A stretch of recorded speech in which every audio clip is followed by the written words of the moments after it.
Hey people! This is the first video of my new drum cover series.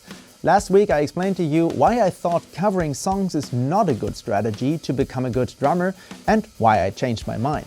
You can watch this video again here, and at the end of this video I will go into a few very important details as well. I will learn each song using a different method in this series. For example, just by ear, by sheet music or through mental practice and so on. The goal is always to play it in one go from memory without making any mistakes. In other words, what you hear has actually always been recorded in one piece and not edited afterwards. But full transparency, the videos are of course cut from several takes so that it looks a bit nicer. Each cover video comes with a video like this one in which I want to tell you about my experiences and insights. Quickly, again, one note. These videos should not explain how the song is actually played. After all, everyone has to do this work for themselves. So it's not an instructional video for the song, but an analysis of my process. And the first song is by the band that first got me excited about avant-garde and jazz metal, Shining from Norway. The song is called Fisheye and is from the great album Blackjazz. The drums have been played by, and I hope I pronounced this correctly, Thorstein Lofthus, although a few parts were programmed as well. Thankfully, I got the original tracks from the composer, producer and band leader Jørgen Munkeby. So thank you again, Jørgen. So I was able to hear everything exactly as it has been played on the record. So I decided to learn this song in a manner that I don't really like, just by ear. I like sheet music. I'm a pretty good sight reader and mostly write down sheet music or charts when I learn songs myself. But I wanted to see if I could learn this rather complex song just by listening to it over and over again and playing it over and over, and how long this would take me. The scientific idea is very important to me. One should check assumptions with standardized tests. So I thought for a long time about whether I should create some kind of comparison matrix. Because we can only draw conclusions about the effectiveness of the learning method if we compare the time it took me to play the song without errors to the difficulty of the song and to whether I started from scratch or whether I already knew a bit about the song. So I even created a baseline. No, not a baseline, the starting point. So I turned on the song and recorded myself playing without any preparation to see what percentage I already got. But then I realized how difficult it is to assess this and that there are far too many variable factors here.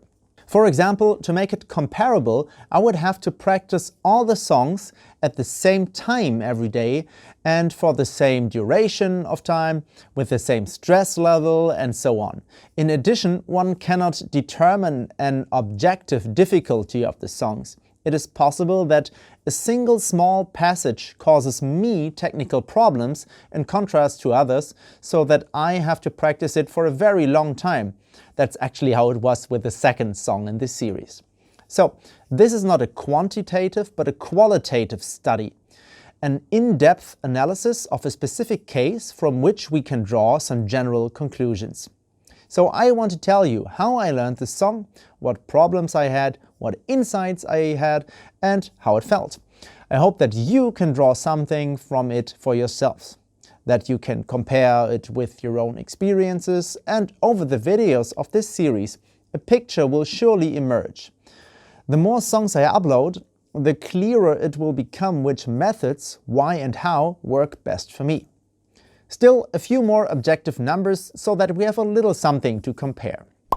I would say that the difficulty of the song is on a scale from 1 to 10 at around 8. Since it is 7 minutes long, the basic beat is in 7/4 time, but it also has some time signature changes, and in the middle there are a few very fast and therefore technically demanding parts, and there are a few rhythmically very tricky parts. But it is not extremely fast and has no parts that are highly demanding in terms of coordination. It took me 1,820 minutes or 30 hours and 20 minutes to get a perfect recording. Since I love the song and the album, I didn't start at zero, but already had a rough feeling for the song, the structure and a few specific things, especially for the basic groove. I didn't include the time for making notes because, yes, I learned the song purely by ear. However, there was one passage that was just too difficult to remember, so I wrote it down. Right at the beginning, I had an important insight. I felt firsthand how big a human achievement writing is. Writing things down means storing information without having to keep it in mind. This is a banal realization, and yet we often forget how good it is for concentration to write something down, because we have then saved it and our mind is clear. We expand our minds by outsourcing to written text, and then we can use multiple senses for learning. That's the great thing about sheet music. I don't have to remember how the song goes. I just have to read it and can concentrate on the coordination. I couldn't do that anymore in this case. I had to listen to and try out each section until I understood how Thorstein played it. The next step is, of course, to play it until it is automated, but that process was greatly impeded by the constant need to remind myself what was coming next. I felt constantly inhibited as the memory of what I had to play and the concentration on playing it right fought for resources in my head. The keyword is cognitive load. One process occupies working memory in the brain so that another cannot run optimally. Storing the correct movements in my muscle memory was hindered by the fact that an area of my brain was constantly involved in remembering the structure of the song. Even if I practice from sheet music, I have to learn the song by heart at some point. But that usually comes by itself over time, if you save what you play in your muscle memory. But I didn't even get to that point at the beginning. And if there is a part that is technically or coordinatively difficult, you can't solve it in peace because you have to keep in mind what you have to play all the time. So it was all pretty tedious. And this method is particularly difficult when variations occur. The basic groove is not that difficult here, but sometimes it is played with a flam and sometimes without, and then there are two different snare variations. And the main thing, there is no recognizable pattern in these variations. I just had to remember that it was twice with the flam, then once with the inserted beat but without the flam, then again without the inserted beat and with the flam. And in the second repetition, it is only the 9th and the 12th bar with the flam, and so on. Usually certain parts of a song repeat in the same way, but not in this one. I really had to memorize everything measure by measure. So it was difficult for me to make progress, and it took so long that something came up. We went on tour with Ohrenfeind. That was of course great, but it interrupted this learning process for a few weeks because I only had a few days at home to continue practicing Fisheye. The rule of thumb is that you shouldn't take a break longer than 36 hours on a project like this because, to put it simply, you just lose track. Since we were always on the road for several days in a row, I thought it would be too frustrating to start over and over again, so I stopped working on the song for a couple of weeks and continued after the tour. It didn't take that long to get back into it, but of course it would have been much faster if I had done the whole thing in one go and not between teaching, touring and making new videos.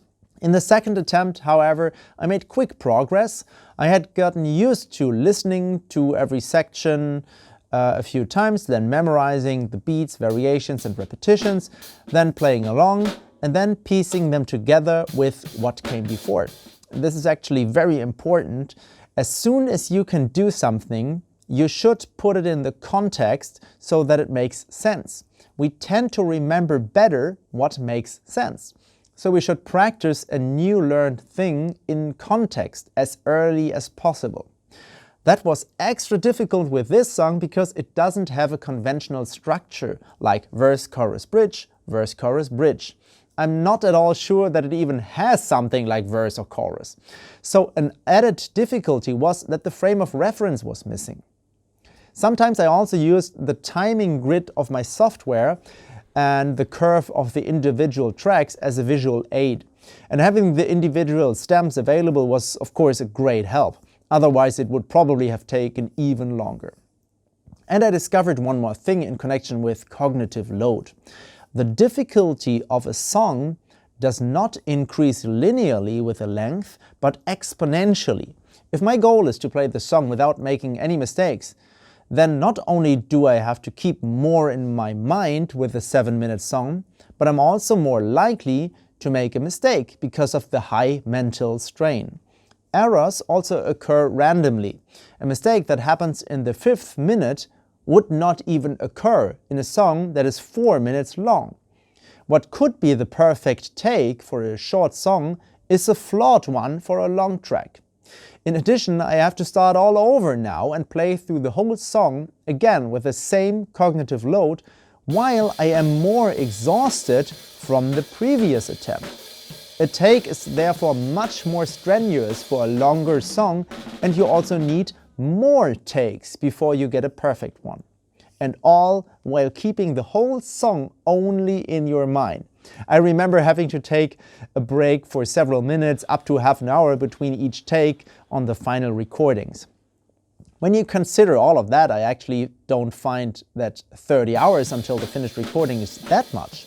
Converted to the 7-minute, that's 260. So 260 times the length of the song until the perfect take. My conclusion: I have definitely noticed that I am unfamiliar with learning by ear, but I didn't think it would work out so well after all. However, as I said, I resorted to visual support and notated a few very complex passages. The practice was made difficult by the fact that I had to keep the song structure in my mind the whole time, but that also forced me to memorize the song from the start. Perhaps these two effects balanced each other out a little. So it took longer, but I didn't have to spend extra time memorizing the structure later. On the other hand, this cognitive load prevented me from getting really into the song, enjoying it and playing it from the heart. I think I played very deliberately and very considerately. I suspect that when you practice with sheet music, you tend to have more free capacities that you can use for musical expression. But in the end I learned to see the song as a whole and to trust that my muscle memory would guide me through the song, and that actually worked out pretty well.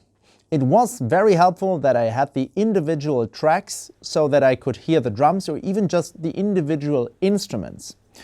The bottom line is that I'm pleasantly surprised at how well it worked for me as a more visual learner. It shows me that auditory learning is a good way to go for me too, and I've definitely learned a lot. And I'm sure I would have learned the song a lot faster if I had worked on it without interruptions. So my goal in the future is to do fewer things at the same time. I always work best in a project-oriented manner anyway, so I only focus on one project for a certain time. These 30 hours of learning the song were spread out over several months. If I had only 2 weeks to spare, this would have had two advantages. The first, Parkinson's law. The time you need for a task extends to the amount of time you have available. So if I have 4 weeks, then I need 4 weeks. If I don't have a deadline at all, it can go on indefinitely. So from now on I set myself deadlines by which the song has to be finished. And the second advantage, to achieve this, I have to work on the song every day, and this ensures that I stay on the topic the whole time and don't have to spend any time getting back into it. Take a look at my cover video now with all of this in mind. I've also uploaded a drums-only version for you if you want to hear exactly what is being played on the drums in Fisheye. You can find all the links in the description. If you like this and you want to help me keep making such videos for you, please consider supporting me on Patreon, and at the same time ensure that there will be no advertisement in front of and in my videos in the future. In the next video, we will see how well it works for me learning an even more difficult song just with sheet music. See you then, take care, bye bye.